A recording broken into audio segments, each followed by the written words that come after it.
क्षेमा गंधर्वपुरवासिनी। आजकल हर जगह होड़ लगी है।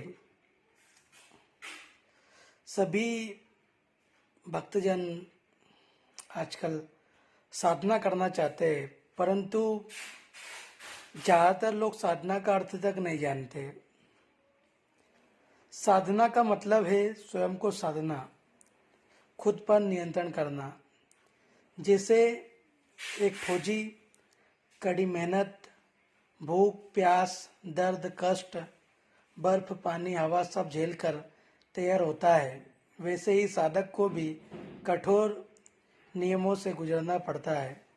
लोग सोचते हैं कि साधना करने से जीवन की सभी समस्याएं खत्म हो जाएगी। यह सत्य भी है कि साधना करने से देवी देवताओं की कृपा अवश्य मिलती है, लेकिन यह गारंटी नहीं है कि वह आपकी हर मांगी हुई चीज दे देंगे।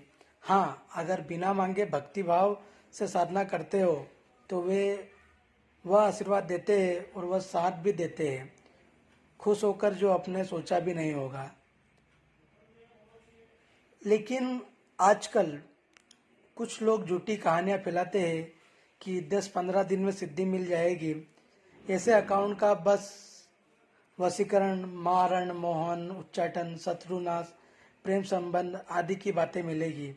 न देवी देवताओं की सही जानकारी, न वैदिक मंत्र, न विधि विधान, केवल अश्लील साधनाएं और तामसिक पोस्ट।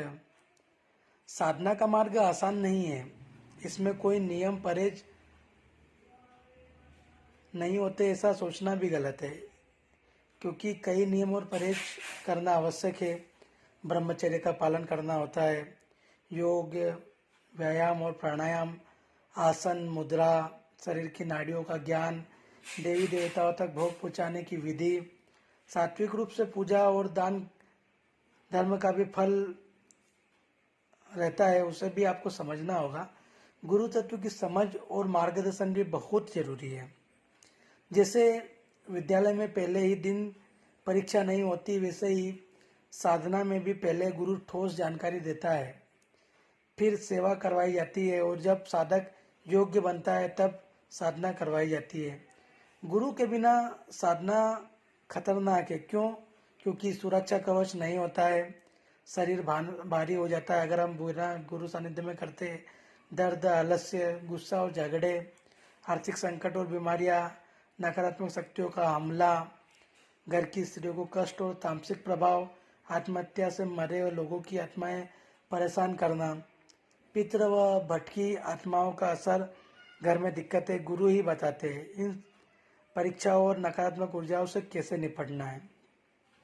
याद रखें, साधना का मार्ग पर चलते ही पितृ, कुल देवी देवता, ग्रामीण देवता और भटकी आत्माएं आपकी पूजा देखकर आपके संपर्क में आती है।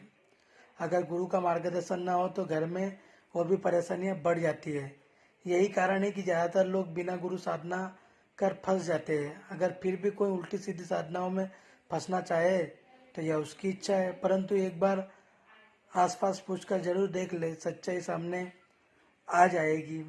भक्तजनों, अगर आप भी जगह जगह पूजा पाठ, हवन, अनुष्ठान करवा कर परेशान हो गए लेकिन परिणाम शून्य रहा है, तो आप स्वयं तंत्र के दुरुपयोग को रोकने हेतु माता बगलामुखी की दीक्षा लेकर के स्वयं साधक बने और अपनी बगलामुखी साधना के माध्यम से जीवन में आने वाली समस्याओं को स्वयं हल करें। क्योंकि आज अधिकतर जगहों पर साधक नहीं मिलेंगे, सब किताबी गुरु है, यूट्यूब वाले गुरु है, बहुत कम ऐसे लोग हैं जिनके पास स्थान है। इसीलिए हमारा मानना है कि आप जब भी जाए तो किसी योग्य साधक गुरु के पास में ही जाए और उनकी विचारधारा क्या है, उनके उद्देश्य क्या है, ये भी पहले पता करें। अगर आप सक्षमता की ओर बढ़ना चाहते हैं तो माँ पितामह बगलामुखी की दीक्षा लेकर स्वयं साधक बने। जय माँ बगलामुखी, जय श्री महाकाल।